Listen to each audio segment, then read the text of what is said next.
Well, let me back up from that. So this organization, or some of the organization of the film festivals, the Congress for New Urbanism, Aisha and myself are both on the state of Michigan's CNU chapter board. Both new. I'm not. Okay. You're professionally a CNU type. I'm a political hack, policy geek type person for decades. And highway removal and its advocacy and tracking and fixing around the country is a subset of CNU advocacy and passion and mission. So that's why this became such a relevant. This acronym, I'm assuming, is Central Michigan Congress for New Urbanism. Okay, well, okay. No, sorry. That's something. There you go. Sorry, I thought I said saw one. CMU so much on. No, there's an M, not an M. Okay. And so and this film festival is in its 10th year. It's been in Detroit for most of that.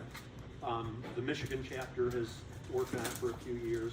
The National Congress for New Urbanism has come into play. But this place should be full. I mean, the thing yesterday, the viewing should be full, and they're not, because it's a lot of work to get that out. But yeah, I think this should, for CNU, continue and be perpetuated. I think Mallory agreed to that. City of Detroit, where are they? If we really tried, MDOT officials, somebody could be here even on a weekend. I mean, there's enough people there to at least hear. We have them engaged. Yeah, but I mean, they haven't been in the room. They weren't in the room yesterday. No, they weren't. Right. Well, but the problem. Oh, okay.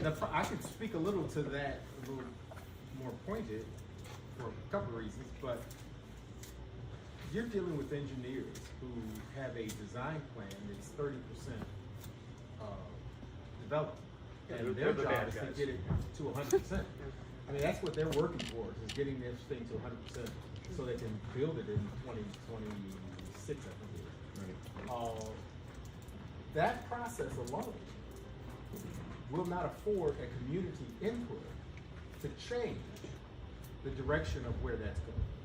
The time's available. So Well, we're in they've the- already decided, though, they're gonna raise it up, they're not gonna fill it in, No, that's already no, decided. Not true. I'm sorry, Not true. That's what? Is that to fill it in? They're gonna fill it in, yeah, it's Well, gonna that's- become a boulevard. Well, filling it in is a good first step. right. And then once you do that, it doesn't have to be a boulevard. Right. They want a boulevard, they're thinking about how many cars are gonna be coming. Yeah, I think, yeah, you could just could eliminate cap it. the cement altogether. It's a three-phase design project. We just finished phase one of design on the 26th of September. We're just going into phase two at the 27th of September, and that lasts for several months. So you're familiar with the NEPA process, right? Yes. Okay, so the NEPA process Mhm. went through, Mhm. was approved Mhm. for bringing it up to grade, And you would expect that that would be done. okay? But there's the phase two of the design process, which design is where you make that decision. Right now, they're saying fill it in. And so it's still subject to change, number one, if they chose to, for a reason. And there's the whole point of the second phase of design, is to give them a reason to change their minds.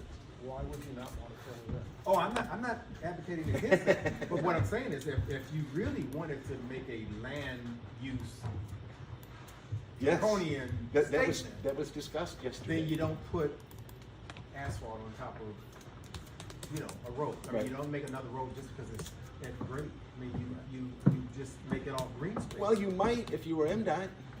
Well, but that's, but you there's might. no The mission of economic, MDOT. the economic interest Yes, though doesn't but want they're just grass. uninformed. Yeah, I mean, I don't see why you'd want to put just grass there. no, I wouldn't put grass there. You think- But what I mean is I wouldn't put a road there. Well, what I would do is try to rebuild a community there. Absolutely. And grass is not gonna do it. Kind of what you're saying is the Seattle You're gonna case, want they some spent- kind of a road and buildings that people can build and have That's businesses exactly and right, homes right. and whatever. Right. And they screwed this up in Seattle, Yeah. which was a much bigger, kind of more critical corridor, where they took down the freeway and for billions of dollars, and then basically built it back at grade. And that's It was just yeah. like an incredible generational missed opportunity, which, and I do know, I'm from North Carolina, our DOT, I mean, I get the fear once they start going. Oh, that's, yeah, They alter them. it's a process, and you might tweak it, But that design that was approved by the NEPA process Yeah. is the roadmap. I mean, it's the foundation. In this moment. At this moment. But why would we having phase 2 for design for several months? I wonder why we're doing that. Phase 2 would just show you what it's gonna look like. I don't think it's gonna tell you that it's gonna be changed. No, it's not going to tell you that it's going to change, but that's only informing a decision that may be invalid, okay? That there may be a better way of creating value. Remember, the whole proposition of spending money is to create value. That's not creating value. Not only is it not solving the problem of connecting the community, it's not creating any value.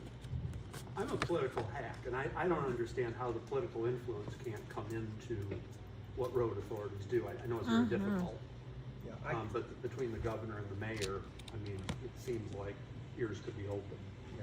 Well, then I agree with you on that. I think community organization, pressure on the mayor, pressure on state legislators, and, you know, I mean, my personal feeling is the State Department of Transportation, all they wanna do is pave stuff and make things so cars can go fast and everybody else can just get the hell out of the way. It's what they're Right, trained to do. right, It's what right. they're trained to do. They can't help Absolutely. Right, themselves. but so, Absolutely. I heard this quote once, it's a beautiful quote, the difference between a pile of bricks and a cathedral is organization. And so who? I in got the that. hell Self-organization. Yeah, Yeah. I mean, you gotta have an organization of community people and voices strong enough to effectuate change, to say to our elected officials, this is what we want, It's right. rather than what your bureaucrats Exactly. have decided that makes sense because it went through a NEPA process. Sure. And I don't see I don't see the community cohesiveness there. Not yet. We're discussing it here, right? I don't know. I mean, I went online, I Well, found yes, this. we're Did you say discussing- your quote we- again? I have it only halfway. The Did you- difference between a pile of bricks and a cathedral is organization. Thank you. Okay, It goes carry to on. design, right? It goes to design. Design's in the C-suite, they're going to be persuaded because finance won't solve that problem. I need your name. And then like a preliminary Robert site Davis. plan is. Robert just kinda Davis? like- right? Yes. Like, I'm we sorry, need to- I Yes. didn't hear the first part of your question. So like the site plan is kind of just like a prerequisite when we do this process, right? Like you just need to show what you're doing so that they can go through the like testing of the soil and the remediation process versus it actually being a design review, right? Yes. Otherwise, it Not wouldn't be. the tip. If it gets Otherwise, it interrupted, wouldn't be. otherwise So, this train goes down okay, the track. so the governor Mhm, has programmed, mhm. I think it's programmed Yes. to start in 2026. Yep. Yep. So if the money's there, Uh-huh. I guarantee you, they are lining up, what do you call it, engineers and firms and all that kind of stuff, ready for 2026. Yep, no The question. contractors are Yeah. the fundraisers. Yeah. So, Yep. are there Yes, any, I I am. have a dumb question, are there any designs of redeveloping the community, schematic, back of the napkin? Not yet. Any drawings? Not yet that I'm aware of. No, That's why not at we're, all. that's why we're Just organizing. available green space is. Well, I'm an outside observer here, but I will say after 20 years of experience in dealing with NCDOT on these, they should all start Right. with a sketch. Right. And then the conversation goes from the downward spiral of theory to like, well, this is good, this is bad, that's too big, it's too small, we can go affordable housing here, how many units is it? What does this cost to build, like a real conversation. Did you remember Matt Lambert from yesterday? To design your, build the cathedral, you gotta design it first. Right. So all great things are created twice. Yep. And without a design, it's conversations. Right. And at this So point, did my you, ignorance, did you I catch don't- I Matt wasn't Lambert familiar with this. yesterday? I mean, your group, There, I know that. well, It's then a you small know that group. he offered Even up national. some design alternatives. So, Right. So my experience is to get to that as soon as possible, even schematic. Right. If there was trace paper and a but I scale heard of that. day, I'd draw it myself. Wait, can you bring that up? Is there, I'd be happy to sit back here and sketch something. What example I used. Well, what I'm saying No. is, that is the beginning of that conversation. And we're just beginning into that 7-month design frame. So where would we be 3 months from now? We might be somewhere. If we could ingest young participation, which we never do. We always talk about the youth being our future, but we never include them in the process. I think we would be doing ourselves a huge favor. Because actually, it's for them, isn't it? It's going to impact them a lot more than it's going to impact me. Right. So I think that is a huge piece of the that's a great equation. idea, that's a great idea. Yeah. Yeah. Which is a Okay, great so idea. We're building a little church over here, not a Good. cathedral, but it's, Good. you know. Yeah, good. We're in a former church. Yeah, that's a why good- we're here today. Good place to be. Speaking of why we're here, that's fine. The engineers are gonna talk about traffic projections and models and all that, and for the most part, traffic models are bullshit. Okay? And, because the one thing they don't take into account is something called reduced demand, which is if you build it, they'll come. Right. Yeah. But there's a other side to that. If you take it away, they'll go away. You know, when they've taken highways, major highways out, the traffic just disappeared. It didn't cause a big problem. And when we added more lanes, it just got much larger. Yeah, you And add more slower. lanes, you get more cars. You Yeah. take lanes out, you get less cars. There we It's go. as simple as that. It's simple, And isn't in it? Detroit, you get race, What? car races. Right. That's So, something else that should go. so another thing about CNU is, I mean, they're Grandparents. planners, they're designers, they're architects, they're developers. And so these community public engagement processes is one of the skill sets within the CNU family that they pride themselves on, charrettes and other things. And so that's why, you know, this group at the state and federal level, working with local partners, can have an outsized influence in the engagement and the forward movement of the process. Everything takes time and resources and energy, and that's what we're short on. We've got a flush of money, which will force bad things to happen as well as good things. You've got to determine which way you want to go. I didn't realize that. It's nice. I didn't realize I would be like put on the screen. This is how it works, though. I It's need more community quotes. input. I've got It's more. a shared resource. You're everywhere. You're not just on the screen. This is live in the cloud, right? Yeah. Yeah. Normally, the yellow stickers have things written they put on a whiteboard. Right, yeah. So they And wanna if make you want it- to take it down, please. We're let doing me it know. electronically, so that we can share it Yeah. in a wider audience. If we're not doing that today, then we're reduced to what's taking place this morning. And Wednesday, Tuesday's probably not going to get the job done, right? Wider audience. So what is the community engagement strategy? Good question. What is the community engagement strategy? We are thinking that the most, and I did have a conversation with Mallory for 20 minutes about these kinds of things, and she agreed in purpose. Okay. I don't know what that means, and as I said to her, I don't know what that means, but let's continue that dialogue and see if we can't make it. But to address your question, and you brought that up yesterday, and I forgot and didn't really address it, okay, and I apologize for that. We don't know what that strategy is. What we're attempting to do is get a cohort that can then begin to define it, and that actually started organically yesterday. And I'll just leave it there as Matt started to define, here's a new way of looking at it. And those are the conversations that have to take place in order for it to become something that someone else can recognize, understand, and decide whether they wish to be part of that change movement, or they wish to divorce themselves from the possibilities. My opinion is it needs to be discussed. My opinion is young people have to become an important part of this conversation. It's their future that we're talking about. And that, I don't think, has happened. And we were talking to the emergent urbanists yesterday about how important that was. Scott and, no, it's the young guy with blonde hair. Scott. Gary. Scott from Chicago. Oh, Gary. Yeah. And they're in. And they were thinking they were going to have to overcome the hurdle. I said, it isn't a hurdle. You represent the most important part of the equation, the future. And they're young guys, and they have a mission. And their mission is to generate emergent young urbanists. Recording in progress. Our feeling is let's get that engaged with the university where there are young people, and see if we can't generate enough people who actually live in Detroit to be in that conversation, as opposed to Chicago, Atlanta, Lansing.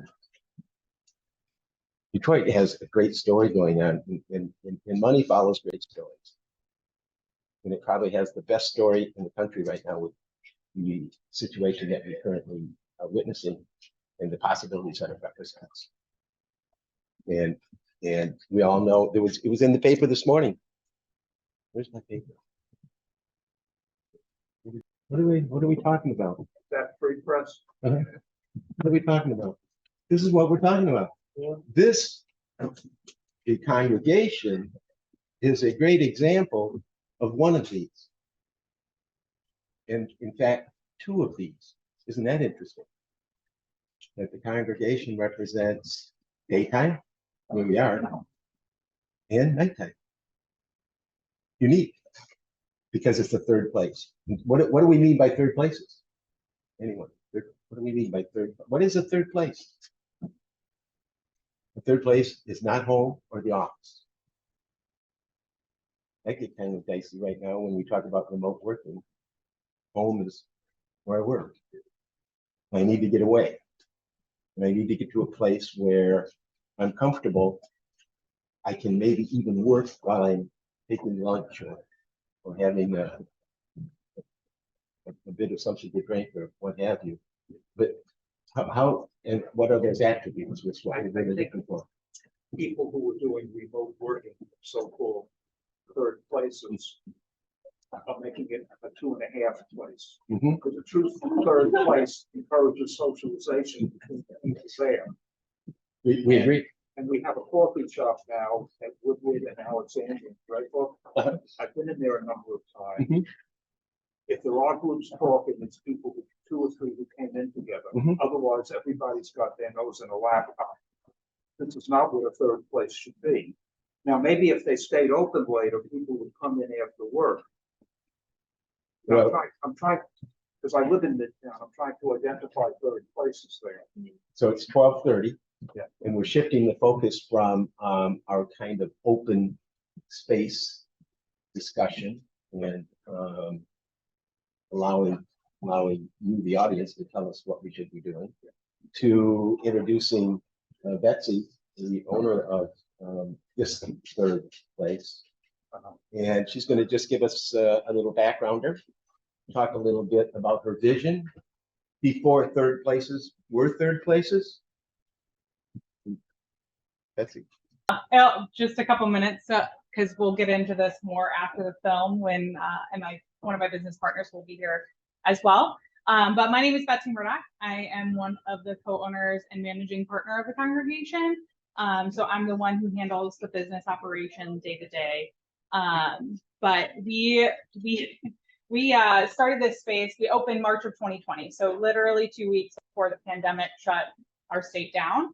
And at first it was, gut wrenching after working on this space for 4 years to get open, to only be open for 2 weeks. It'd be absolutely bonkers crazy. And then for it all to just go away.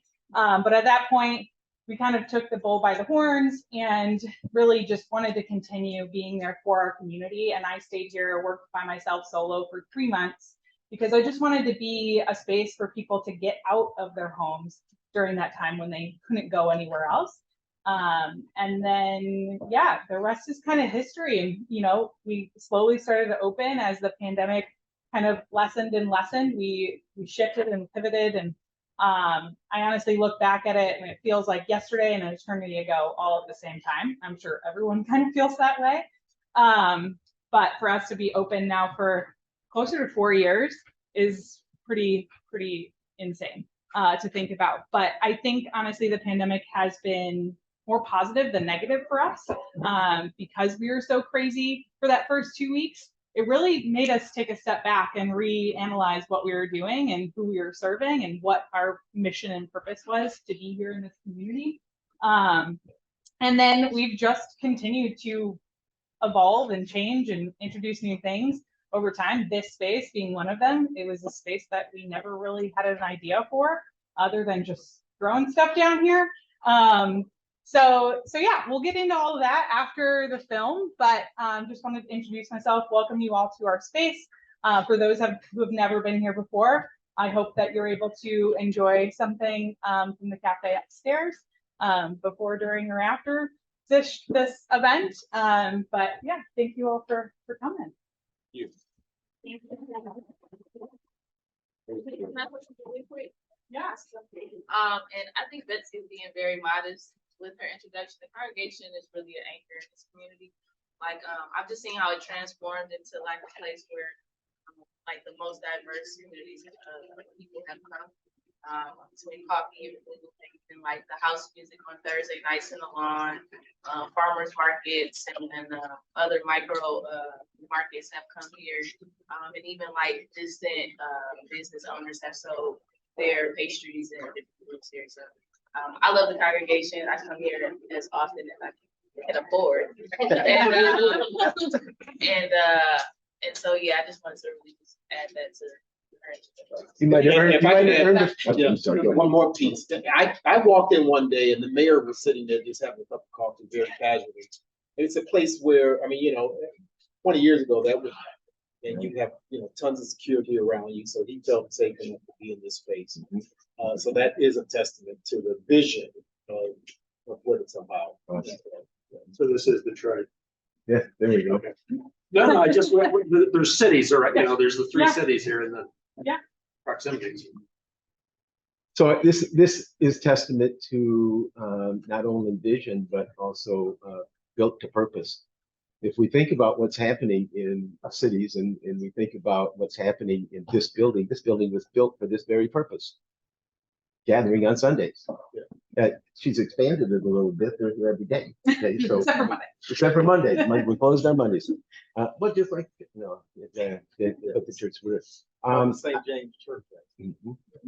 I'm real interested in Directory, which is their new offering that they're going to be adding, because the definition of a rectory is gathering place for community. Isn't that incredible that everyone imagines it was the home, if you will, for the priest would have you, and it is. But he just got a bedroom, really, in a small, very small kitchen, and the rest of it was about where does the community fit to come into the house of God and so forth and so on, and be blessed and get community oriented. What is it? Isn't that what? Yeah, that's what we're talking about for third place.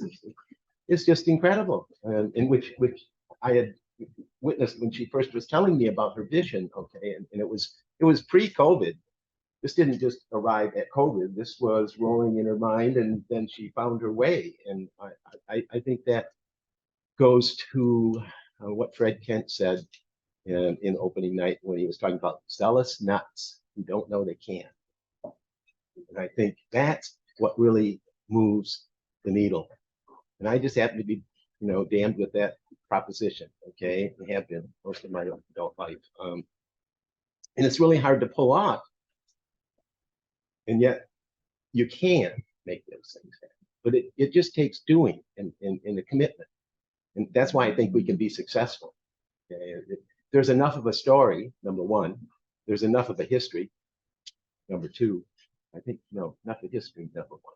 So right place, right thing, right time. Always, and it's really hard to get all three at the same time. So we know we have the right reason. We know we have the right place. We know we have the right way. Now the question is, do we have the right time? And I know that that's going to be a real tussle. But in our conversations with MDOT, they were very interested in the proposition being improved, if that were possible. Now, I would say 9 out of 10 would say it's not possible. But the few that we spoke with did think it was possible. In other words, they wanted to engage in the conversation. So I'm thinking that is an open door to bring it forth. And then if we can develop something that creates value beyond the original transaction into something that honors the harms that were done, and in addition creates more ways in which for that to become productive and valuable in other fashions, attracting dollars, attracting talent, attracting community, attracting elements that are restorative. I think we got a chance of getting somebody's attention. If that's not possible, well, we try. But I think it is possible. We've got time. It's not like we're 2 weeks away from their second tier decision into third tier decision. We have several months. And today, in today's world, technology allows that to move really quickly. Really quickly and spreads really quickly if it's the right message, if it's the right story. This is a great story. This is the best story in America right now. There's no question about it. And that came out yesterday, I think, with Larry describing all of the other projects that have been similar to this over time. This one stands out. And it stands out for a reason. One, because just universally, when you say Detroit, everybody goes automotive, huge. You could be anywhere else in the world, and you mentioned, what you're famous for, and people go, yeah, automotive, it's huge, it's universal, and it carries some credibility that really we're struggling right now. Automotive, we're struggling. The state's struggling, and this state's an opt-out state. 60% of our best and brightest leave. We're 37th in the world in education. 37th. Oh, and Michigan's 43rd. Hey, come on down. Where? What? Detroit. It's a right place, right thing, right time. Needs a little bit of insight, a little bit of motivation, engagement. Ken, we're gonna see the movie. Yes. Yeah, sorry. Yeah, we said we would start. Okay. Director here with us on Zoom, and I'm going to have her say just a little short piece. Hi, Melanie. Hi, everybody. Hello. Can you hear me? Yes, we can. We can hear you perfectly. Awesome. Thank you so much for having me. It's an honor to be here. I hope I can be there with you, but well, thank you for sending me an online invitation to join you. I'm right now in Orlando, Florida. This is where I live. And yeah, I'm a journalist from Colombia, first-time filmmaker, and I'm also attending University of Central Florida for my master's in feature film production. And I'm extremely excited to present this short documentary to you today. This is a story and a project that is really close to my heart as a Latina. And you will see that it tells the story of Paola and Mateo, which are mother and son from Colombia too, who migrated from Bogota to the United States, to Orlando specifically, in 2015 through a federal immigrant investor program, and they are now operating an expanding franchise of Colombian-style coffee shops. This is a short documentary that I made as a work sample for the feature-length version of the documentary of the same name, La Buena Cosecha, which is currently in post-production. So yeah, I hope you like it and you enjoy it as much as I did producing this film. Beautiful. Thank you so much. Thank you.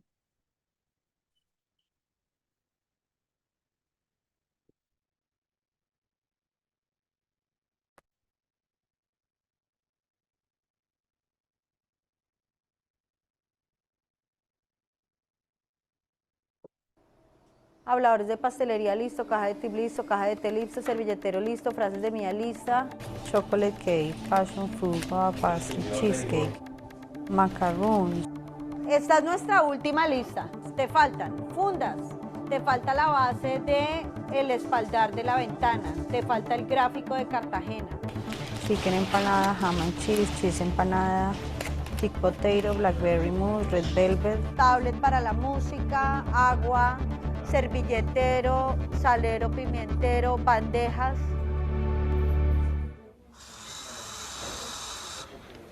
Los latinos, uno de nuestros lugares más especiales y sobre todo por lo que implica el desarrollo de esta mujer empresaria. Con nosotros hoy Paola Bonaceri. Paola, buenas tardes. Buenas tardes, Marianne, ¿cómo estás? Muchísimas gracias. Feliz de estar en este nuevo lugar de CFS Coffee, una empresa colombiana que ha dejado una marca, está dejando una marca en esta comunidad. Cuéntanos un poco de tu trayectoria, ¿qué significa la apertura hoy de este nuevo local? Pues bueno, imagínate, llevamos ya 6 años acá en Orlando, este es nuestro 6º local. Bueno, pues 5 meses llevábamos construyéndolo en una ubicación muy bella aquí en Heathrow, Lake Mary. Pues bueno, este es el nuevo bebé. Fabulosa como empresaria, has tenido un éxito enorme junto a tu esposo, tu familia. No, quiere 50 tiendas, de menos de aquí a 3 años, yo creo. Claro, hubo épocas durísimas en el que habíamos perdido un montón de plata. Yo decía, wow, no lo vamos a lograr.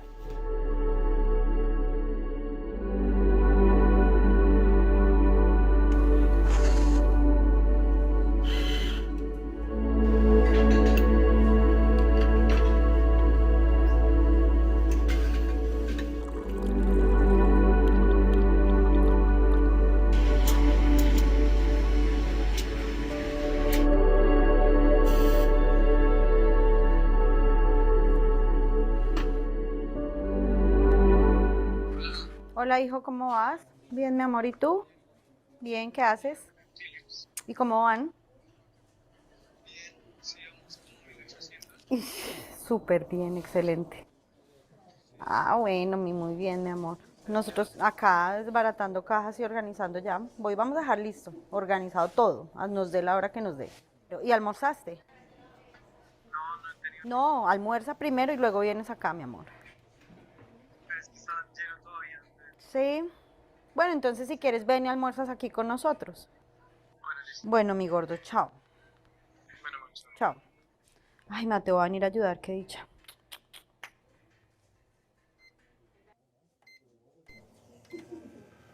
Comienzo era durísimo. Pues quién más trabajaba, yo. Porque yo estaba era todo el día, antes de que tuviéramos menú y todo. O sea, los dos, mejor dicho. Yo era el que abría siempre, abría y cerraba. Sí, a veces un domingo éramos como, ya, llevamos $30. ¿Qué hacemos? Vámonos. Esa historia fue súper linda conmigo. O sea, eso fue algo que, más allá de lo que tuviésemos que hacer para que el negocio arrancara o lo que fuera, era ese estar los dos ahí en el día a día. Eso fue muy bello.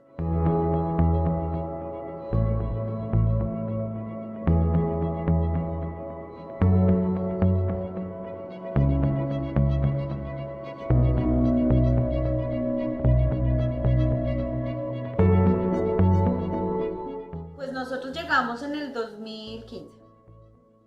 Bueno, vamos más atrás. Yo empecé en el negocio del café en el 2005. Empecé trabajando en una tienda de café como auxiliar de administración, luego ya pues, me hice administradora. Esto pasó como por un periodo de 4 años, en los que yo empecé como auxiliar y terminé como gerente. Eso fue rapidito. Y ya, ahí fue cuando dije, ya me quiero independizar, ya es el momento. Toda mi familia son empresarios, todos tienen negocio, entonces ya era como que, ya, para llegar a los 30, ¿qué pasa? Mati. Hola. Hola, ma. ¿Cómo estás, mi amor? Bien, ¿sí? Ah, ese es el tapete de la barra. No seas loco, Memo. A ver, otra vez, déjeme pensar.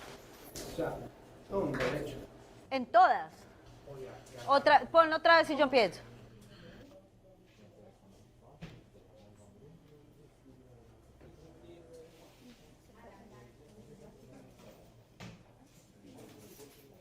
¿Tienes hambre?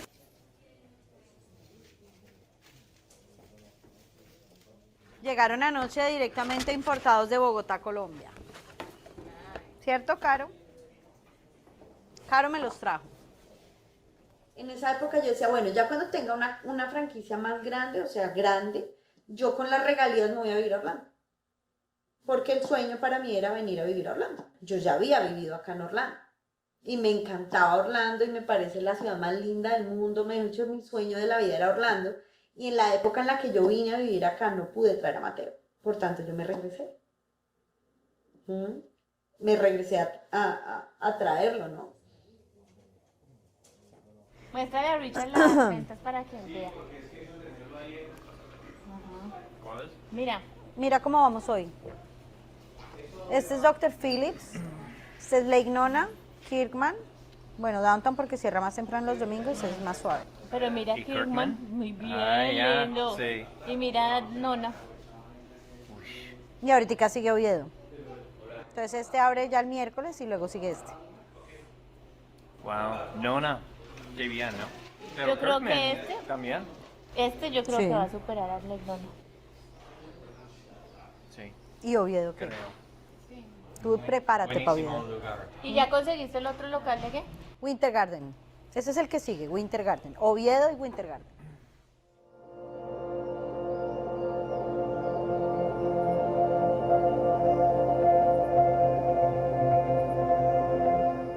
Ya estábamos en un punto duro, en el que habíamos perdido un montón de plata. Ya Guillermo estaba, no más, no más, no más, no más. Obviamente él perdía en pesos. Él no perdía en dólares, sino en pesos, entonces era 4 veces más. Claro, obviamente eran, no sé, como $5,000 mensuales, $6,000 mensuales en negativo.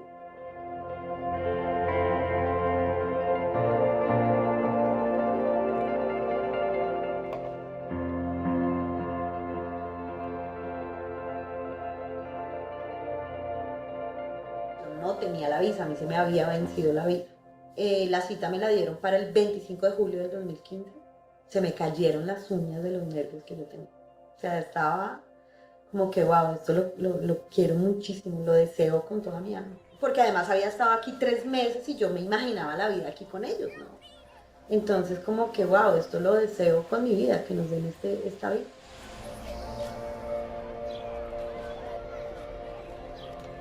Pues esa discreción de un oficial, o sea, nadie te garantiza que te dan la visa y ya, estaba ahí, en silencio, cuando ya me llamaron.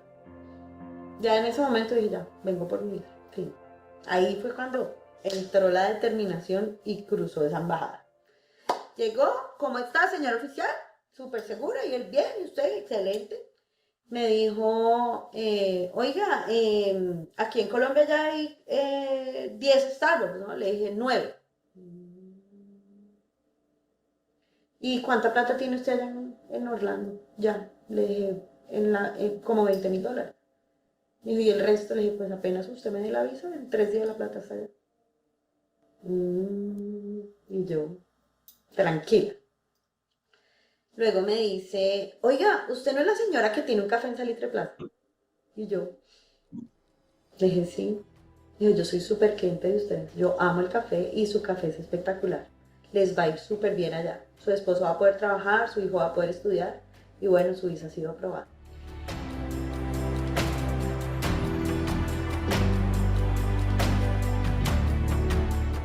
Crecimiento sostenido de la población hispana en la ciudad de Orlando, hemos recibido un caudal y un crisol de latinos, profesionales, emprendedores, con un trasfondo cultural, profesional, un bagaje académico increíble, que tienen un conocimiento en diversas áreas, provenientes de diferentes industrias y sectores, que aportan no solamente al desarrollo económico de la ciudad y la región, sino que también al bienestar de nuestra comunidad.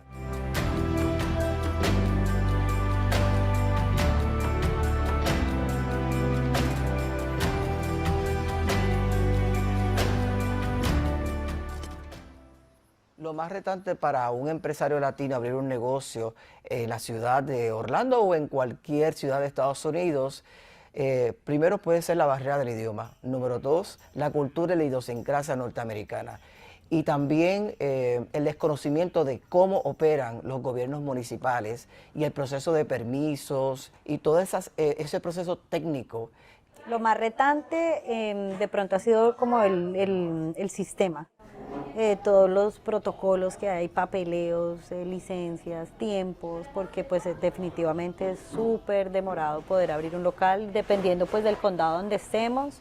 Este específicamente ha sido demoradísimo porque tienen procesos bastante largos y complejos además.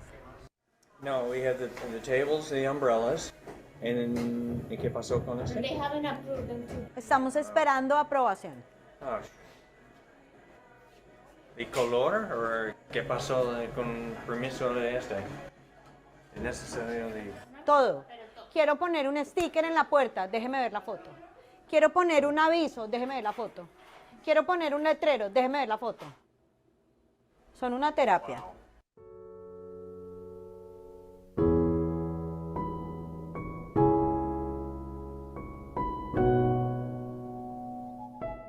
Perderme en el camino. Perder el equilibrio. Eso me da miedo. Entonces el momento en que te polarizas y empiezas a recibir todas las experiencias que vienen cuando tú vas en escalada, puede ser un momento de decir, ¿qué pasó? ¿Dónde están todos? No están. Y se va quedando mucha gente, mucha gente. Mucha. Entonces tú dices, wow, nunca quiero irme tan lejos que no me pueda ver con la gente que amo.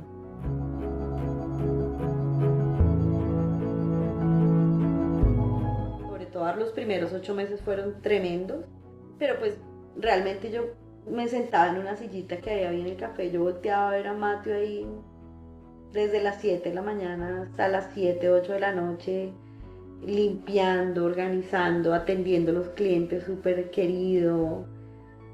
Y yo dije, no, esto no tiene reverso, esto va para adelante a como nos toque. Yo lo veía a él y el mami, no te preocupes, y yo no estoy preocupada, le decía.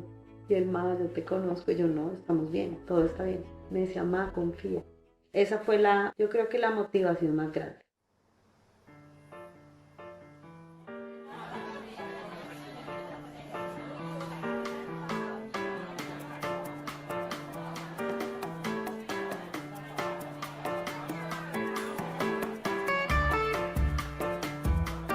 Yo considero que los latinos, con nuestro folclore, con nuestra cultura, gastronomía y nuestro emprendimiento, le hemos dado a la ciudad de Orlando un nuevo giro, una nueva oportunidad para brillar y demostrarle al mundo que los latinos que vivimos acá, en esta hermosa ciudad, tenemos mucho que dar y queremos sentar bases de lo que es ser un buen empresario.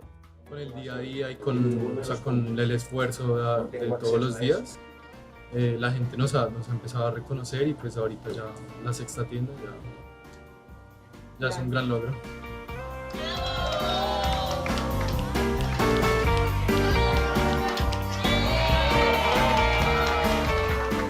Bienvenidos a su casa.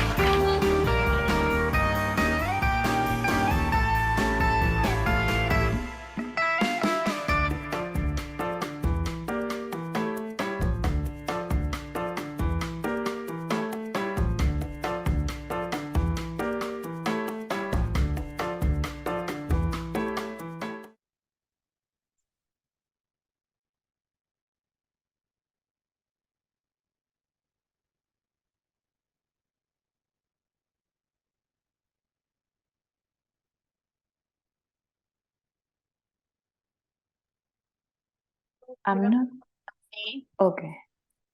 Thank you. Thank you. Such a moving short film. Could you give us some thoughts about it after we've all seen it now? Sorry, can you say that again? I'm not hearing you that well. Could you give us some of your thoughts of your journey of making this now that we've all seen it, and any other thoughts you've had since making the film? Yeah, absolutely.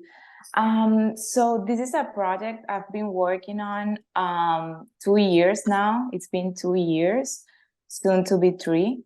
So I've been sharing with this family for months, weeks, just being with them, sharing their daily lives, their daily routines, and just being in the coffee shops.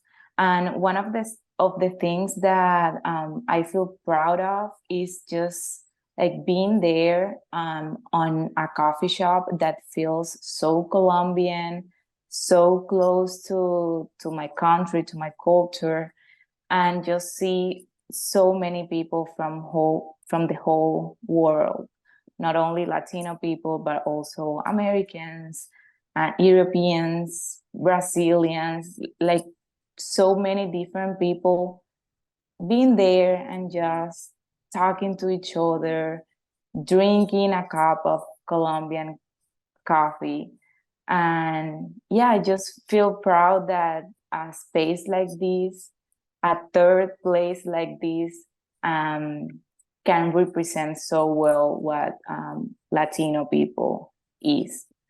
Yeah, they currently have more than 8 coffee shops only in Orlando, and they recently opened one in Chicago, which is the first one to be located outside of Orlando. So they're really putting a lot of work to expand this franchise.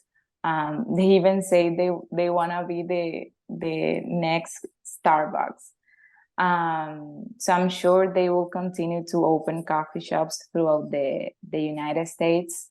So yeah, it's been a process, a long process. It continues to be, as I said, this story. It will soon be a feature-length documentary film.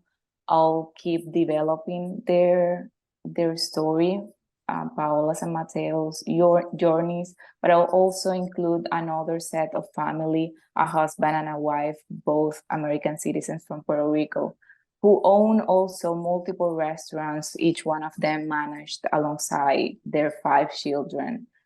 And I'll have more experts, more scholars just offering their insights. So yeah, it's been an exciting process to be involved with. Thanks, Melanie. So you mentioned insights, so let's see what our audience might have in terms of insights. Anybody got some offerings to address what your thoughts may have been having watched the film? Newlywed. Betsy, do you see any similarities, attributes of challenges? And I think that for me, the main thing that stood out was the customer engagement and how important it can be, given that it could have been anybody that got their visas approved, and it happened to be a customer. What are the odds? So you had to treat every customer like that might be the possibility. I mean, lots of similarities with starting a business. She's on her 6th location and still running into issues with, permitting and approvals, and it never stops. So it doesn't matter if it's your first or your 100th location. We have plenty of experience dealing with local regulations and things of the sort. So people, it's kind of a hats off to her for powering through those things and wanting to continue to open those locations, knowing how stressful it is to get through that part of the process. But it is very much true. Like you put your blood, sweat, and tears. That is your focus. That is your priority. Is making sure that ship stays afloat. And I don't know how you do it. Luckily, as coffee shop owners, you have access to a lot of caffeine, so it keeps you going. Good point. Amy, do you have anything to add to that from the triple bottom line arena? Or? I think what resonated with me is the made a comment about she wants to climb while hoping that the people she loves are there with her on top. That really resonated. You have to sacrifice so much to be an entrepreneur, and there's a lot of decisions that you have to make, and you have to put the business first in many ways. And that just resonated. I know, because I know how hard it is. Yes, there we go. Yes. Anything from CNU? The Institute for Justice was an exhibitor at the last Congress in Charlotte, and they are a great resource for small businesses because they come into a city and they do an analysis of that process, what it is to open a business, and 12,000 permits that you have to go through, and they have federal funding to lobby that city to reduce that process. So if you're in a city where that is a barrier for folks, especially folks that are new to business or don't have the money to hire a lawyer to help them through that process, the Institute for Justice, really great resource. Well, thank you. I'm sure they would. I would love. Yeah, okay. Jennifer McDonald, do you want her phone number? There we go. Do you want to shift them up to the panel? Or just over here? Shift them to the seats with the mic. Yeah, you could do that. Yes, there's so many. Actually, I invited the mayor to come here and meet with me. That's about 4 weeks ago now, and I'm grateful he said yes. It was just a bold ask, but I wanted him to understand the challenges. It shouldn't be this hard. I recognize it's hard, like it should be hard for sure. I know that's not why everyone's doing it, but the amount of hoops you have to jump through and how many steps forward you take to take 3 steps back. There's no process. That's the problem. And you run into issues every way you turn, and it's not even the right hand talking to the left hand. It's like the nail on the same finger as know what's happening. And I'm Amy, everybody. I'm one of the co-owners here and got a couple other projects in Detroit. And so I really feel passionately about this space, and I've offered to like see if there's anyone to help that I can help, like to walk through it, or if there's things that I could offer as just insight of what the process is like. Because for me, the other thing is I recognize every privilege I have in the world. And I have the access, and I'm like, oh, we're supposed to be up there. Yeah. Surprise, surprise. We have a friend, some of my niece, she's our special guest. But so I recognize every privilege that I have in the world. I recognize that I'm educated. I recognize I can like get to people, but what hurts me the most is the people who don't know to ask the questions, who don't have those access, who just are trying to do their dream job and put up a shingle. It drives me crazy. And frankly, I know I probably shouldn't be on tape saying this, but I applaud those who do open, that do it kind of without government approval. Because I know how hard that was, and means they didn't give up, because there's so many ways to give up during the process. And the city needs to come at it from approach of no, but this is how we can help you. And what they do is just no, it's no, it's no, it's no, it's no. But even if you submit a permit application, you'll get a no, but there's no explanation why. And it may just be a simple, you just needed to check an extra box, or it's just a no. And if you hear that a lot, it's easy to give up. But I do know that the mayor just recently started kind of a small business group inside the city. And when I mean just like the past month. So hopefully that will serve this purpose. Time will tell, but that's kind of my 2 cents on it. Thought on that, adding to the CMU conversation, probably 5 to 10 years ago, what was proposed was called pink zones. Has anybody heard of that? Yeah. That's basically the analogy for red tape light. Okay. And so there's actually a few examples of that, but I know Detroit came up as a proposed one, mostly probably in theory, but that there is so much space. The idea is that you actually have portions of the community that are, there's a whole gradient of this, but at its simplest, a law is passed that says as long as an architect or engineer stamps it, you can do what you want. Mm-hmm. And the goal here is to sort of meet that market you're talking about, particularly for young people who are undercapitalized. Coffee shop is the best example. Durham, where I'm from, is full of people with $5,000 who are just ready to go through a brick wall to open their shop. They're undercapitalized, but they want to open a coffee shop. One of the best examples to look at for that is Village of the Arts in Bradenton, Florida. It was a relatively unloved, perfectly mediocre suburban Florida neighborhood just south of downtown. And just these little ranch homes, 900 square feet. And they were allowed to suspend zoning effectively. And so you have these like nondescript little houses, and now they're a beer garden, and they're a little Italian bistro. And it's bizarre, everybody painted with weird colors. But basically, if you could get a professional to stamp it, you sort of supersede the sort of unmotivated city bureaucracies that exist everywhere. Yeah. And you can you can hang your shingle, and it works. And I do think that there's validity for approaches like that in a place like Detroit, which is undercapitalized by definition and has almost endless life. Yeah, you think that was my other argument to the mayor, is that there should be like a red carpet rolling out for small businesses. Small businesses are the backbone of our country and what they do for communities. And it just, it took us, I'm sure you mentioned, it took us 3.5 years to open this place. We're on year 3 already with the rectory. And, oh, you're doing this already? Oh, yeah. Right. But we opened March 6th of 2020. I don't know if she shared that with you, but that was nailed it on the timing. Really did. You're open 9 days for the folks. But yeah, I thank you for sharing that, because that is, I think the city would benefit from that. So now we have to focus on research transfer. Yeah. It's always a big topic, but we have good research and evidence about the right things, but does that we work with K through 12 a lot of the time, and that's a real difficult getting best practices into that arena, and the same with small business. Maybe there could be like a pilot case study or something around getting that body of knowledge more.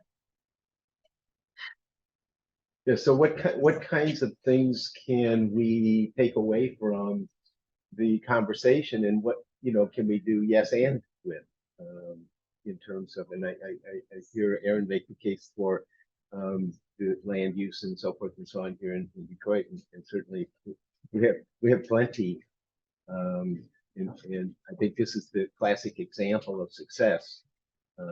It speaks to the future of that possibility.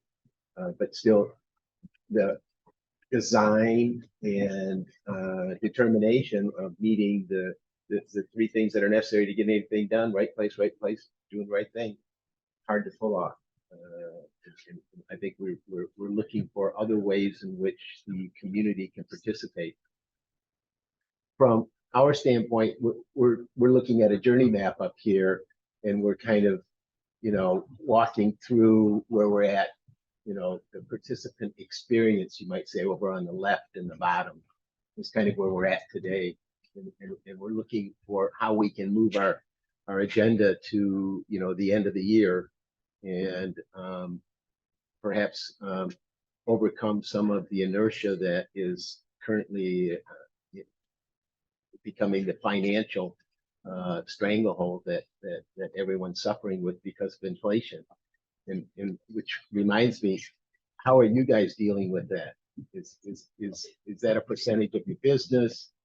Is it something that is lessening, staying about the same, or is moved to something that is really a serious consideration? So it's definitely something that, from a cost perspective, like, we are highly monitoring. Obviously, we opened right before the pandemic, so watching our costs on everything became kind of second nature, because things were going up and down. The price of eggs went up 3 times from one week to another, and I'm like, wow, okay, how many, do we need eggs?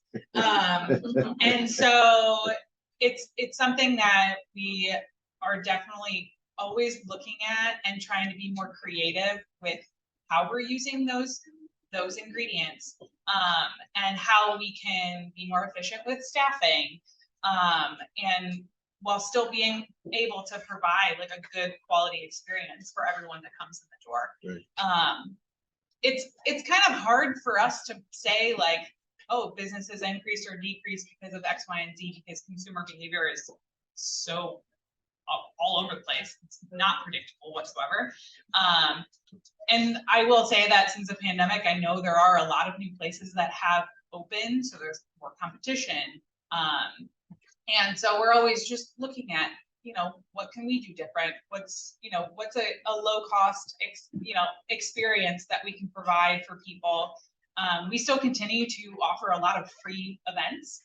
And so that's one thing that we really pride ourselves on, is being able to provide things for our consumers that, like, normally you would pay $20, $30 to go attend. And so it's something that we're very proud of to be able to continue to host. But yeah, costs are definitely something that we're always looking at. And just trying to make sure that we're offering a good variety of products too. So we might have something that's a little bit more expensive or unattainable on a daily basis, but then there's always going to be those options for those lower cost days that you don't want to spend as much. And I think our part of our challenge too is making sure that we're making sure that we have options to serve our community, like keeping costs as low as we possibly can, but we still have to keep the lights on. We still are a business. We still need to make money. We still have to pay back all these loans. Finding that balance is something that we go back and forth on quite a bit, because you know, you do want to have. We set this up to serve our community. But to Betsy's credit, we've done a great job of, you know, now we accept EBT cards, now we accept bridge cards, finding we grow a lot of the stuff that we use, which is also helpful. Awesome. What's our certification? What's the garden? We have some amazing certification. I did. It's in the window when you leave. Yeah, we're like one of the only ones in Detroit that's certified at this level of a. Yeah, it's a certified biodynamic farm. I cannot remember right now what the actual certification is. And how long have you been doing that? This will be our third season. Wow. We just finished. Wow. Yeah. So- So we're working with a local urban farm that practices biodynamic farming. And so they have really taken the garden outside. We really wanted to do something that was edible, and it was just right place, right time. I met Jamie, who owns the farm, and we just had this shared vision, and it's just blossomed. It's crazy. So speaking of shared visions, can you give us a sense of what your thinking is with the rectory in mind?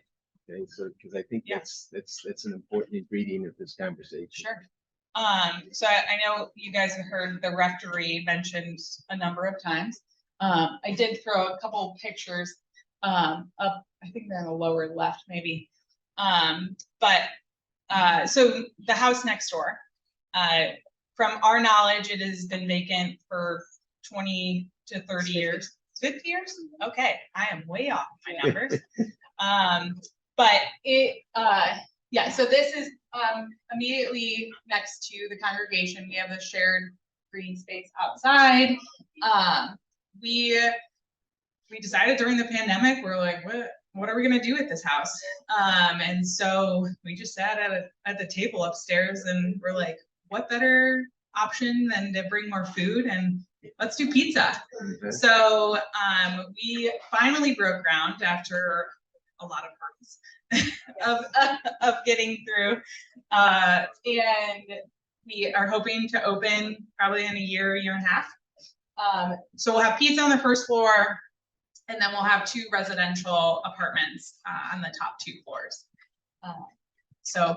We did a lot of community gathering. That was kind of a nice thing about COVID is, you know, we were not known at the very beginning of COVID. It was really our neighbors that supported us. So that gave us the opportunity to really ask the questions of what would you like to see here? And the overwhelming answer was pizza, but pizza's also, we're like the pizza capital of the country. Yeah. So and something that I like to build on is that if you're not familiar with this area, so we've got a number of very substantial historic communities. Boston Edison just north of us, Atkinson, which is this street that we're just right on the corner of. We've got Virginia Park, LaSalle Gardens, all very prominent historic communities. Rosa Parks, also known as 12th Street, was a very bustling, like, small business corridor. There was a lot of shopping, all of your modern day amenities. There was right across the street, I just learned there was a bike shop, a little market, there was a dry cleaners, laundromat, and all of the things that you could possibly want, all within reach. You didn't have to leave the community to go to those things. So our focus really in knowing all of that information is to bring all of those things back to our community. People shouldn't have to leave and travel far to get to a pharmacy, which the closest one just closed again. Should be walkable, bikeable, right? Exactly. Right. So, you know, and what better thing than we can offer is at least just what we know is food, is bringing people together, and pizza is also a great option to be able to be low cost, but then could be super gourmet. So it's really dependable on what you're looking for, who you're looking to feed. So that was really our focus in creating this space next door, is just building upon that history of having those amenities back in our community, hopefully encouraging others to want to do the same. Do we have any questions from the audience? I do have a question, but I'm trying to be sensitive to this question in terms of it has to do with the financial success of it. Are you meeting your projections, for example, your financial projections 4 years out? I mean, are you where you want to be? Have you exceeded it or not met it? I mean, if you can answer the question, I know it's one of those, you know, sensitive questions, but it speaks to how successful are small businesses in Detroit. I don't know how to answer that. Yeah, I know. The struggle is real. I think That's a good. the struggle is real. I think projections are just that. They are projections and they're aspirational, and we try and get close. You know, we've done well, I would say, for, you know, we're still here. We're still here. And so I own several other small businesses, and that's really just my approach right now, is surviving and making it through and breaking even and paying back the loans. Like that, the mindset of success, I think so much coming out of COVID for entrepreneurs has really morphed a little bit. We aren't where we want to be, but we're making it work. And I think that's the threshold of success right now. I think that's fair. Yeah, and I will say that because of the timing of when we opened, every year has been completely different than the year prior. Yes. And so we're like, what is our normal? Like, There what is is no normal. what is our, yeah. There's So, no day of the week that makes more sense than others. We're like, Nothing why makes- was Tuesday a more profitable, higher revenue than Sunday? Like, it doesn't make any sense. But then the next week, Tuesday is literally a quarter of what it was the week prior. So it's just, it's all over the board. But we're very satisfied with the business and what we've created and the space that we've created. And so it's really just continuing to hone in on what we're offering to our customers and our guests who come in every single day. And I think we've created this space that is much more than just the cafe. Like, that's just that's what keeps our doors open. Yeah. But it's the experience and the programming that we bring to the space that is what keep people coming back. So you guys have to come back for house night in the summer on a Thursday. It is amazing. It's my favorite night of the week. So with opening in March 9th or 2020 or whatever, I like, you know, Mike Tyson's comment on planning. He said everybody's got a plan until they get punished. Yeah. You had a question. Yeah, so you all take like a readaptive use approach for your small business model. Like, do you find that it's been like, are there pros and, I mean, there are obviously pros and cons, but like, you know, in Detroit, there's not a lot of like new built commercial that's happening for small businesses. So like, are you finding that that's a good approach? Or like another approach that could be like replicated for someone? I mean, I will say one, like, things are not built the way that they used to be.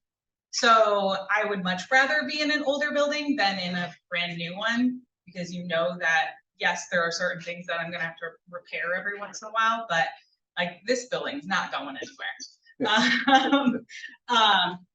So I personally, and I think Amy is along the same line, I mean, we also live within 2 blocks of here. So we're big advocates of historical old structures. We appreciate them for what they are.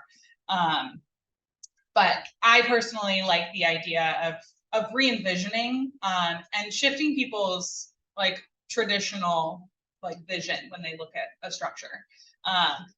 We have so many people who send us links to churches for sale now. So I'm like, now people are looking at churches and they're thinking this could be a congregation instead of this could be another church. And so same thing with the house next door. It's like, we have how many vacant homes in the city. And so maybe it is an opportunity for another small business to be able to move into a community instead of thinking of, you know, another family to move in.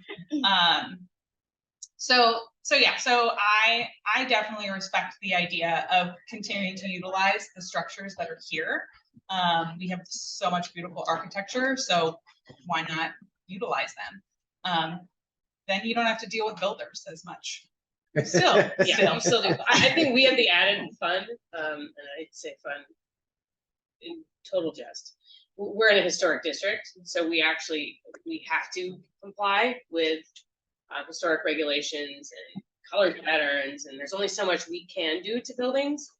But at the same time, that's why we acquired it. Like I wanted to tell the story of this church. I wanted to tell the story of how significant this area is to the city of Detroit, and being a kitty corner from '67 and nothing had been here. And we're still working on doing a better job of telling that story. But to preserve the integrity of this building, I believed was part of our mission. You know, we're just in many ways stewards of these buildings for this point in time during our lives. The buildings will live on past us. So what do we do with it that the community needs at the time in which it needs it is a big motivating factor for us. I was actually talking to my husband about this last night. Because we get these emails too, like, there's another church over in this neighborhood, and I was like, we can't replicate the congregation. If we were to do this in another neighborhood, I maybe wouldn't do a church. I would maybe do a totally different concept. Maybe it would be a fire station, or it'd be, just something different, because I think it's really hard to replicate what we've done here, given that it is, so built for this community. We're in this community. It would just be different. So. It's a magical equation, each place. Yeah, I think so. I would say at least 2 to 3 times a month, someone's like, have you ever thought about franchising? And I'm like, nope. Like, yes, I've thought about it, and then I immediately stopped. So,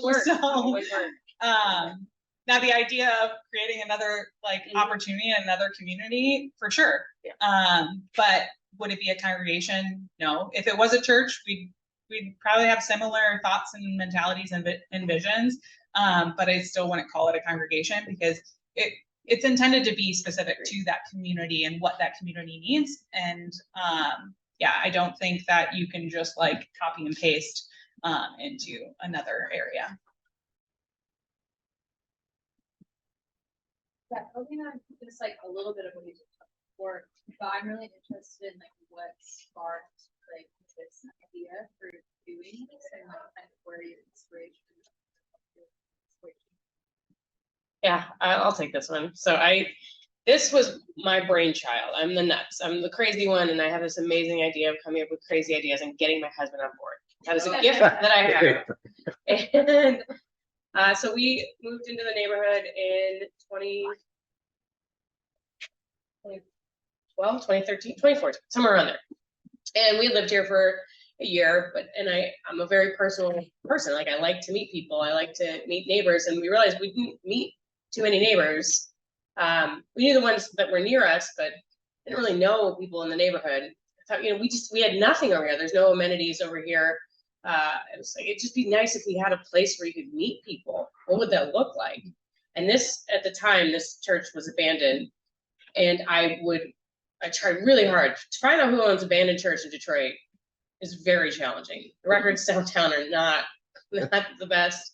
And so I would write letters. I would write them, I'd slide them under the door. I kept doing it. I did that for about 6 months. I would check back every now and then. There, at one point in time, was a note that was just, if anyone knows anything about the church, call this number. So I called the number. It was a dead end. And then I got pregnant. I had my son. And it was my first week back to work. So he was 8 weeks old.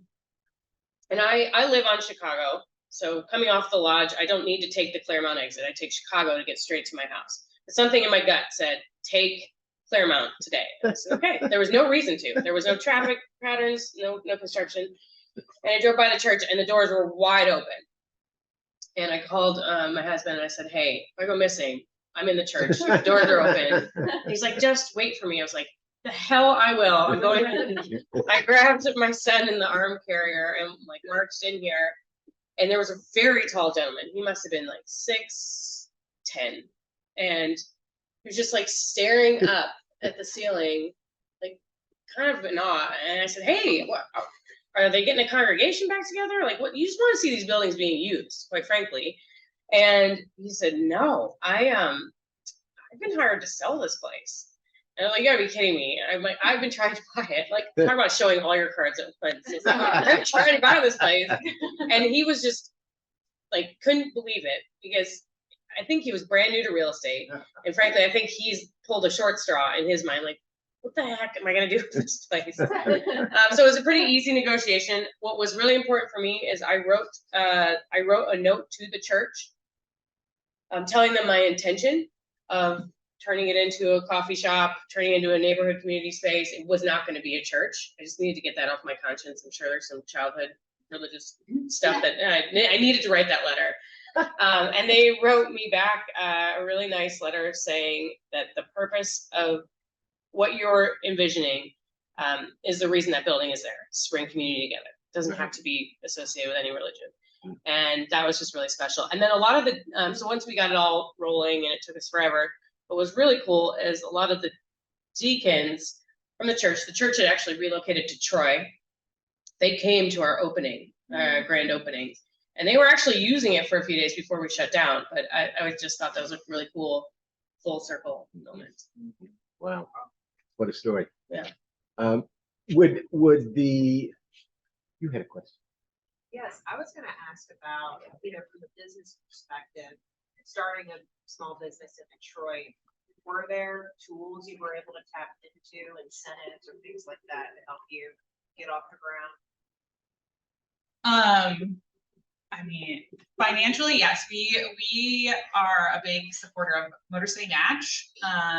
They've supported us for, we got a grant through them for our opening. We've gotten a recent grant for some restoration work, as well as for next door. And they've been a great supporter of what we've been doing. We worked with Michigan Women's Foundation and Detroit, is it Detroit or not? Development. DDF. Detroit Development Fund. Yes. DDF. Yes. Detroit Development Fund. And I'm trying to think of any other like big supporters. Textile. Oh yeah. So in the very beginning stages, I didn't even tell them how you came into this. Oh yeah. Hey, finish your thought. And then I appeared. No. That's a good story too. Like when you talk about serendipity. Yeah. Yeah. So at the very beginning stages, I decided that I was like, I need to figure out, as far as the operations go, like, what are we doing? We obviously need to make ends meet. So building a business plan was step one. I went through Build Institute, which a lot of you may or may not be familiar with. They have a location, like their location now is in Corktown. When I attended the program, it was a 6-week, you were there all Saturday, and it was literally a round table of like-minded business owners who are looking to create a business plan, all different industries. So I don't think there was another restaurant or coffee shop involved in my cohort. But it was a great opportunity for me to really like flush out our business plan and our business model. It's actually there that I was inspired by to create the name, and I like literally texted Amy like immediately. I was like, "What about this?" And it was just, that was the end. And then after doing the Build Institute, I was made aware of Techtown's Retail Boot Camp. So I did that program, which was another 6-week program, twice a week, where again, you're in a classroom with other business owners, and they've got different informational sessions. There's a lot of guest speakers who talk about finances and like your POS system and like the nitty-gritty details of running a retail operation, where they also opened a lot of doors and just like inspiration for like, oh, I should be researching X, Y, and Z. And I still have a lot of very close friends through those programs as well. We support each other through our business operations. Yeah. Yeah, but Betsy got dragged into this. So I mentioned having my son, Betsy, we actually had been friends for quite some time prior to this. And she came over to meet my son Odin, and we were talking, and at the time you weren't like loving your job. And I said, well, what do you want to do? Like, what do you aspire to do? And she's like, I just have this dream of running a neighborhood coffee shop. And I think we were just at the point we just acquired the building, or we were very close to, it was like, within a month of closing. And had you bought your house yet? I don't know either, but she was looking to purchase in the neighborhood, and it was all really close timing. So we walked from my house over here and showed her this shell of a building. And I was like, I see this as a coffee shop. And she totally saw it. And then we knew it was going to take time. So what was really smart is Betsy then went and worked for a coffee roasting company and learned the ins and outs of the business, so that when we were ready to open, she would come over here with all that knowledge. So it worked out really well. Wow. What a great story. What a great story. Any other questions? Congratulations, great job. There we go. There we go. Thank you guys for taking the time to come in here. I want to cover one thing. Betsy, we were talking about transit and potential pilot programs. You mentioned that most people that come are within a couple of blocks, but they'll drive anyways. And maybe what are your thoughts about that, Nari? Yeah, so, well, just kind of brief overview, if you're not familiar, there is a streetscape project that is kind of nearing the end, I believe, on Rosa Parks, just south of Claremont to Grand Boulevard. And part of that streetscape project is they've kind of shrunk down the lanes a little bit, added parking on one side and added bike lanes, then did some beautification, new plants and things of that nature.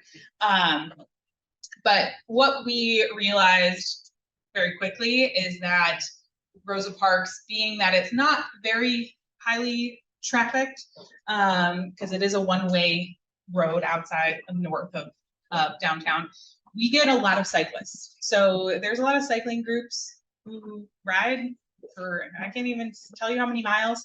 And Rosa Parks is just a standard route for most of these groups. So we ended up, I think when you guys arrived, we actually had a cycling group outside. Yeah. So you'll pull up on a weekend and, when the weather is nicer, and you'll probably see 20, 30 bikes just parked sporadically around the green space. And so we realized very quickly that we're becoming a new stop on these cycling routes.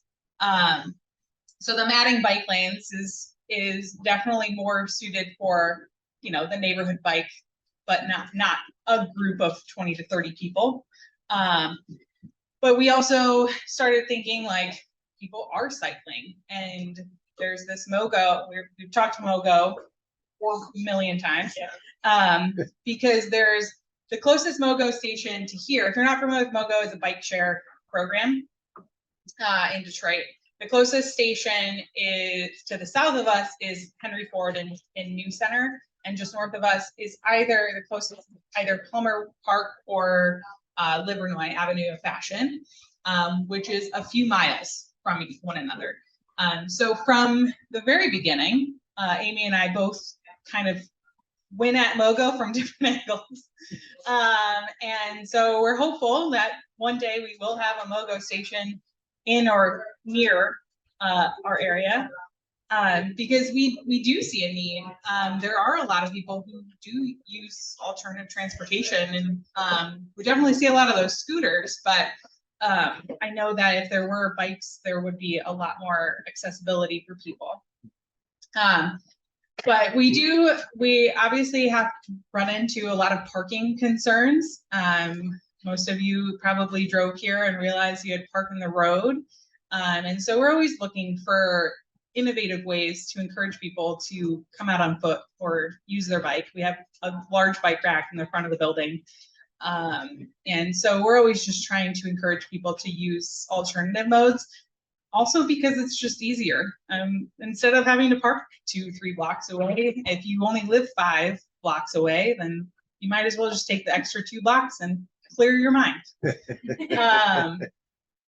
So yeah, so we definitely are always thinking about how we can encourage, oh, there's our bike rack, encourage people to use some alternative modes of transportation. There is a bus route that comes up Rosa Parks, and there's a station right at the corner of Claremont and Rosa Parks. So that's also an option, an opportunity for people. So you mentioned the bikes and so forth and alternative transportation. What about when the greenways open, and what are your thoughts about the future? Does that drive anything your way, or? Yeah, so the new greenways north of us, probably a 1.5 miles, 2 miles, maybe not even 2 miles. And I think it definitely will help connect a lot of these communities, because now you can just go up there and hopefully get to wherever you're going in a safe manner. And a couple of miles on a bike is nothing. Nothing. Yeah. Awesome. I have a question for Amy. You're so passionate about small business advocacy, and I heard you mention how you're one of the few triple bottom line groups, or business Rebel Now is, and why do you think that is? And we have, since the pandemic, we've got climate change, we're going into more war right now. Like, there's so many things that the world is presenting that should value more socially minded business creation, value creation. Where do you think we are? That's a good. So I have another company called Rebel Now. Rebel Now is a verified social enterprise that exists to provide jobs for women who are transitioning out of shelter living. We've been around for 10 years, and we make jewelry out of repurposed things called like graffiti or iconic buildings. When they're tearing them down, we'll use that material and turn it into special collections. We've got stuff here that's made from old coffee grinds. We've used material from the Joe Louis, you name it, we've used it. And as a social enterprise, our mission is first and foremost serving the women that we employ. We've hired 41 women out of the shelter to date, and we do a really deep dive with those women. So I didn't know what a triple bottom line company was. It was much later, but I know that that's what we are now. But to your point, the end of the day, what's going to drive the consumer is price. You have to be competitive, because what we've learned is a customer is willing to only pay maybe $5 more for something with social impact. So if your margin, and that's also really challenging when you have a social enterprise, because your margins are so tight, because we're paying more for labor. You know, I'm not hiring skilled jewelers. I'm hiring women who are out of the shelter. There's a cost to train them. But I believe in this model, but I think that's an added challenge of, staying competitive in a world where everything is driven by price. The beautiful thing is the generations coming behind us are conscious consumers, and they're fun to watch. They really do care, and they challenge companies. And I appreciate the questions that they're asking, and that gives me a lot of hope. But I still think at the end of the day, you have to be within a range in order to be competitive, even with stuff that's manufactured overseas. And don't you think that with all of the ARPA money and other funding sources, that there should be more subsidies if you're doing? I'm a big believer that social enterprises, especially if they go through the verification, there should be some sort of subsidized program. But we can dive deeper into that some other day. But I just think that is the wave of the future. I do believe in it. I think there is such a need for it as the economic disparity grows. This is a way to combat that by providing jobs that are transitional, that can help and understand and be understanding.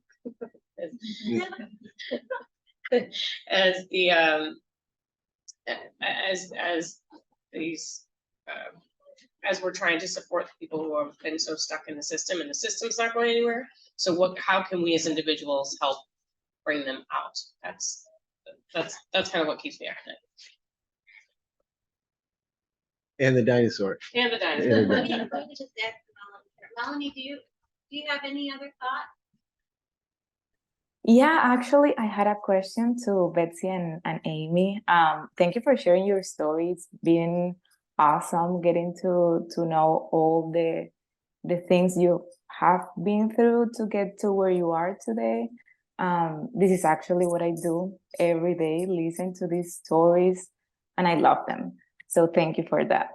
Um, so at the heart of my project and at the heart of my research is to explore how entrepreneurs, specifically from like Latino entrepreneurs, are contributing to the economic, social, and cultural development of the city, in this case, Orlando, but also to the United States as a whole.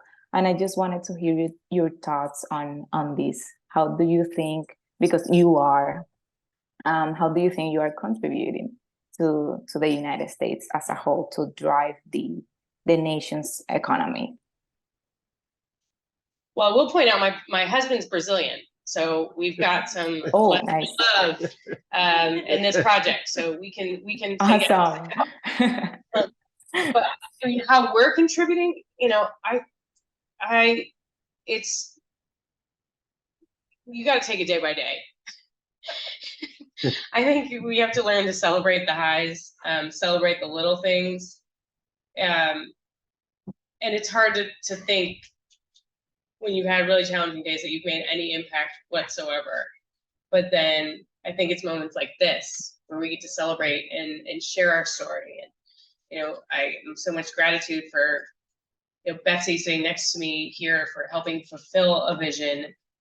And it really is those moments in the community when someone comes up to you and thanks you for what you've done, that it causes you to pause. And I'm forever get emotional, but that makes it worth it, and that makes you realize that you have done something right, because I don't think we often give ourselves credit for that. I think that's right. That's definitely fair. Yeah, I will say that I remember when we were about to open, and I just had this vision in my head of this cute, quaint coffee shop that we're gonna have in our neighborhood, and nowadays I laugh because it's such a beast. Like, it has become bigger than I could ever imagine in such a good way. We obviously have our main operation, and that alone, like a coffee shop, cafe, a bar, those things are like some of the hardest like types of businesses to operate. And then you throw on all these different components of community programming that we offer, and events too are just like, there's so many little nitty-gritty details. But I wouldn't go back ever and change anything that we've ever done. And I'm very proud of like where we are and where we're continuing to go and our trajectory and our future. And I'm excited to be able to continue to work with organizations like yourself and the festival. And it's really cool when I get to wake up and I see an email from another cool organization that I can say like, we hosted this event for. And so that's another thing that I take great pleasure out of, is being able to work with other organizations and small businesses, so that I can give them an opportunity to be showcased to an audience that may have no idea who they are. And so, yeah, here we are.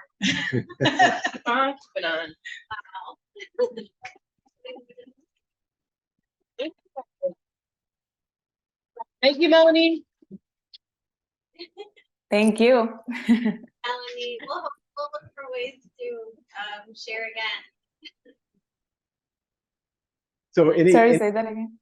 We'll be looking for ways to reconnect with you and share more. Thank you so much. Thank you. Okay, bye-bye. Bye. Any thoughts?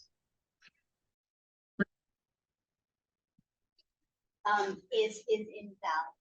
It's so I would encourage you to think about it in those expanded terms of mental health and contact in such an isolating time. I totally agree with you, and I thank you, because I think that is something that we should give ourselves some credit for, especially when we opened. How important it was to have a place for people to go and to get out of their homes and to connect over our s'mores packets in the winter. And we, Yeah. and our community tables, like it's all intentional. We built it to be like a living room on purpose. Yeah. And the outdoor space was definitely something we kind of thought about before we opened. And then the pandemic happened and we're like, oh no, like we got to get some picnic tables. I literally bought 5 and I'm like, I'm going to do more than 5. But it also made us realize like we have like a gem. It is very unheard of to have this type of just natural outdoor space. Obviously, people have created outdoor space with parking lots and their front sidewalks and things like that, but very, very rarely do you have a giant green space in Detroit, let alone in the state, just because we don't have enough seasons to make it, worth the while for businesses. But it also sparked the idea of doing more outdoor events. So, and a lot of them we still continue to do. So we have yoga every Saturday morning at 9, which started outside. And then once we finish this space, it continues all year round. We do a lot of different fitness events throughout the summer months. And then still down here, we work with a local organization called 360 Detroit. And they're here every Wednesday doing either Zumba, yoga. They've got a hustle line dance class. They're doing art classes in here. We also host a grief group once a month down here. We really have kind of honed in on a lot of things that the community has asked for. And yeah, we've got a farmer's market. We just finished our 3rd season of the farmer's market. I mean, house night is like spiritual for a lot of people. To have dance and to move and to let your body go, right? Yes. Yeah, definitely house night Thursdays in the summer, June through August.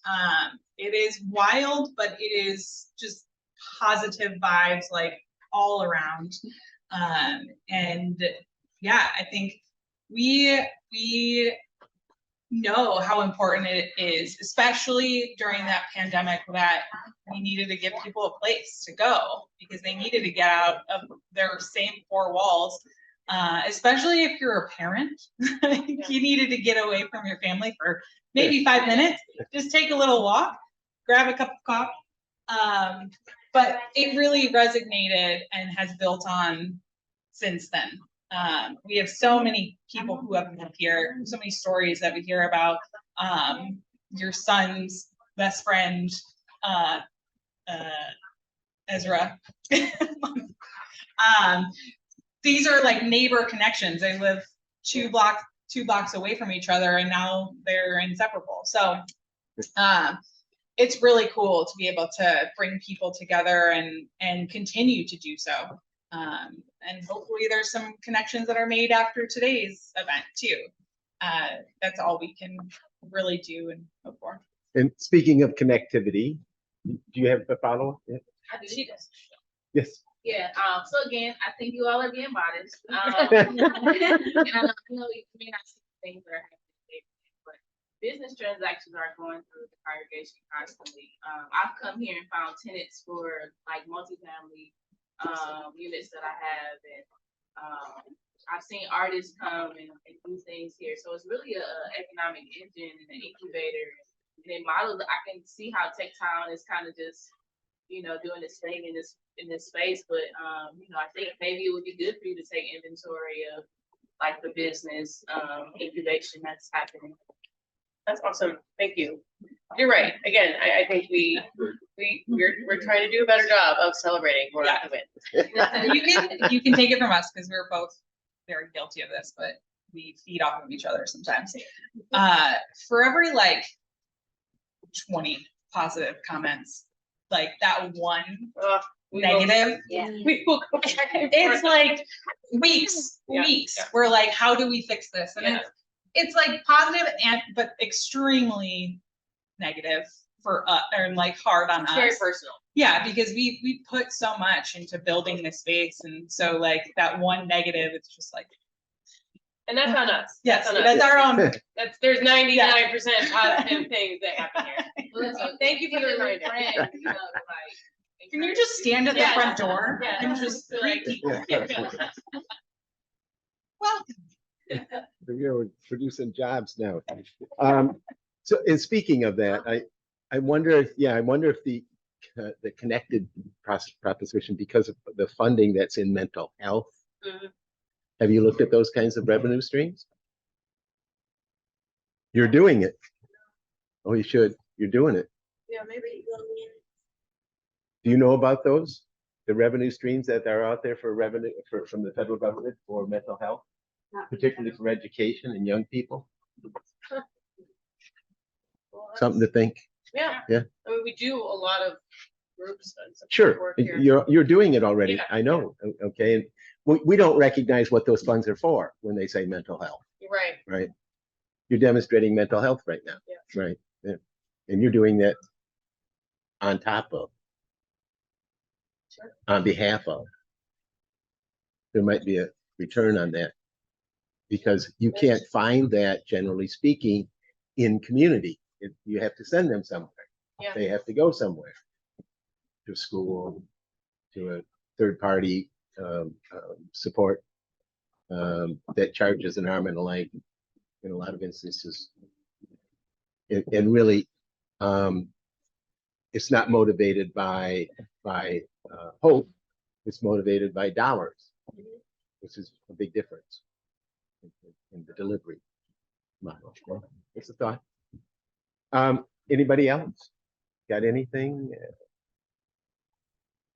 So I'd love to hear Eric's thought. Eric, do you have any reflections from your background as a treasurer and thinking about dollars for small?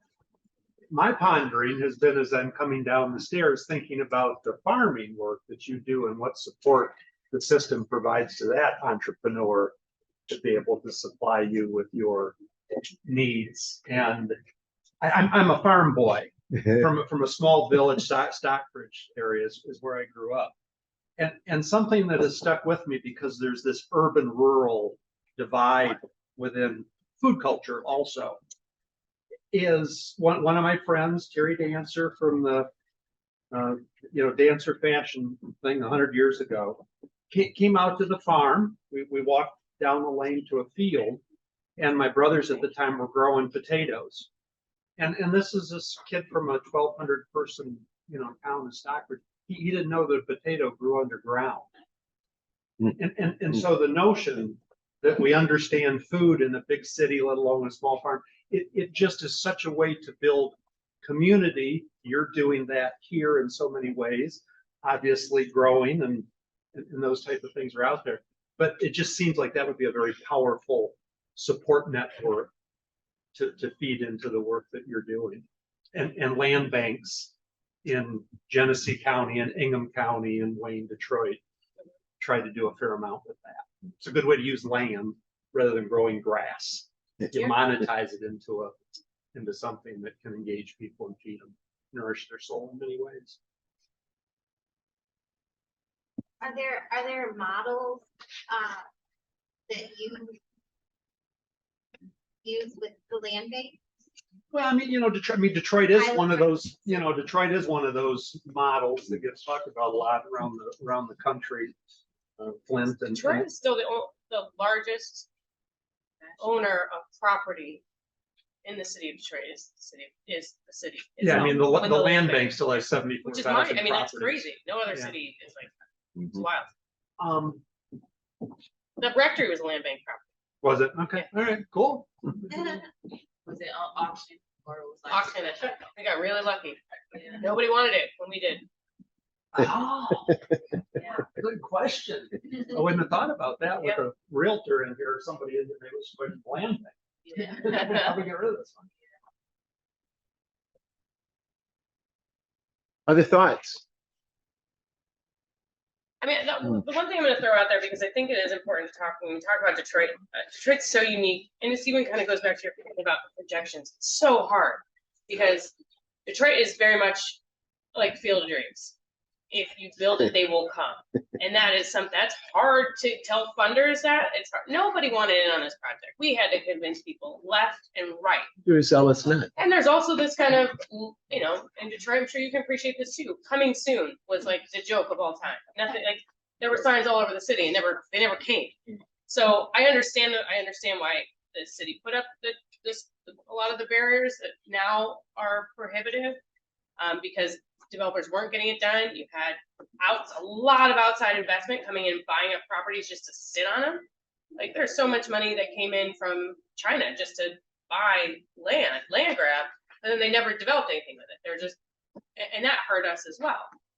So that's kind of the other struggle with small business in Detroit, and especially in the neighborhoods, is you really have to believe. Number one, you have to believe. You have to be so passionate, and nothing is going to get in your way, because everything's going to try and get in your way. But it really is. Because nothing makes sense. How you put projections that we're going to turn this church into a money-making thing based on what? There's no foot traffic. We don't have anything over here. Nothing's been here in 50 years. So it's just that's an added complication, but it's also what makes, I think, the entrepreneurs in Detroit so special, as it's like running through their veins. And that's why I just have such a love for small business and entrepreneurs here in the city, because they're doing it based off of pure gut. Michigan has been that kind of, in Detroit in particular. I mean, it was birthed on the last 120 years of that proposition. Yep. And if you grow up with that, you might just be influenced. It's true. Right. It's true. Hopefully. Any plans for a youth Thursdays? Third place? There, that's Ah, Please, could you give us that one again? Place for youth. Other places that like in the scope or outlook. Oh, I please. think I would say yes. We don't know where it is yet. I think we've got a good thing going here. Like our partnership has been great. You know, we kind of all have our defined roles. I think my role is really early on. It's, you know, helping with the acquisition of the property. I deal with the city. I get it up into the point of construction, and then my husband takes over from the construction side of things and really oversees that, and then the budget, and then once we get it ready to open, we pass it off to Betsy, and Betsy runs it for us. So that's really been what's worked for us, and we're lucky to have that partnership. And without that, I don't think we would do anything else. So I want to just acknowledge that, that's such an important piece of the puzzle. So right now my part just ended at the rectory. So now my husband's taking over, and then soon she will be. So that means I have like a tenth of my brain space free right now. Who knows what can happen to that? That's where it gets dangerous. That's when that's the dangerous part. That's when the next big thing arrives. Like brain space. What do you think of this book? It's called Rare Breed, A Guide to Success, the Defiant, Dangerous, and Different. That sounds about on par. Opening of this festival on Thursday at Campus Marsh's Red Tent was in for the placeman, and he said you have to be a zealous nut in order to get anything done. And then I had another question about what we were talking about earlier with Robert about Black Bottom. We did a workshop yesterday on what the future of that I-375 is going to be, and whether or not it's just going to be another filled hole or something future oriented and based on evidence and what people love about good places. And third places are going to be essential for that if the land is not going to be devalued by just another big wide raised highway or boulevard, whatever you're calling it. But just throwing that out there that hopefully we can figure out a way to make this into a consulting kind of transferable model so that more people can participate in creating those places. And because Black Bottom, like you said, Betsy Rosa Parks was an original kind of 15-minute city, they call it, but just that everything was right there in that public and Paradise Valley. So you guys are on the 15-minute city bill. I don't know if we are. Yeah, you are. We are. Yeah. Okay. Why? Oh, that's what we're trying to do. Right. Not like. No, that's what you're doing. Yeah, we're doing. Right. Anything else comes to mind? Aaron, you got anything that can add to? No, I totally subscribe to the entrepreneurial spirit. There we go. The great quote came up at a conference I was at last week, that the best way to predict the future is to create it. Yeah, there we go. Which is inspirational and real, but also sort of indicative of when we're dealing with the regulatory stuff you're dealing with, which happens all over the country. There's a tendency, bankers, cities, and appraisers only do what's next based on what happened last. Yeah. And then therefore they're anti-innovation. Yep. And the more we're reliant on that, the more every day that goes on, the next day looks more like the past. And we're 50, 100 years into the cycle. So there's Chipotle and Starbucks everywhere. And all of suburbia is like this mass experiment down the wrong path. So the antidote to that is the scrappy stuff like this. Yeah. It really is. I would end also with the spirit of try to flip your chamber of commerce. Talking with Martin and Anita, big booster here, as I understand it, noted that the mayor, love or hate him, I think trends towards big business, which I think probably has its need in Detroit as well. Yeah. But your chamber also kind of chambers everywhere tend towards big business, and we're hoping in the South they're the flip the switch so they can be productive with small businesses. And that the big difference is, I think big businesses are inherently anti-competitive. So if there's a Chipotle here, they're going to want to have category exclusivity. But small businesses like yours, I mean, I know, I don't want to put words in your mouth, but I know the folks in North Carolina that have a place like this, 3 more coffee shops that open up corners, that you're like, that's great. We welcome it. That's great. Well, in fact, we know there's a couple that are coming, and it's great. And that's the Rising spirit. tide rises all boats. Mhm. And everyone just needs access to the boat. And that's the spirit of cities and the spirits of urbanism, that it's just coming back in a grassroots way by coffee shops like this. So I appreciate it. This place is wonderful. Awesome. My partner is going to kill me here because she has another date here, a hard quit at 3, and we need to be rolling. So if we don't have anything else, yeah, I see you already. Do you guys have any closing comments that leave us with a message or thoughts about the impending inflationary proposition or the struggle with hiring good people and being able to pay them adequately, and imagination, and well, that you can pick it up from there. Yeah, I know, that to like summarize, is that you can't be overwhelmed by any single thing. That's my big takeaway and advice, because so much of it is out of your control, and you gotta just take it as they come. Well said. I was gonna say, on top of that, I remember like very early on, public spaces they're just doomed for wear and tear, right? Things are gonna break. And so many times a door handle will fall off, a picture will fall off the wall, someone will drop a dish.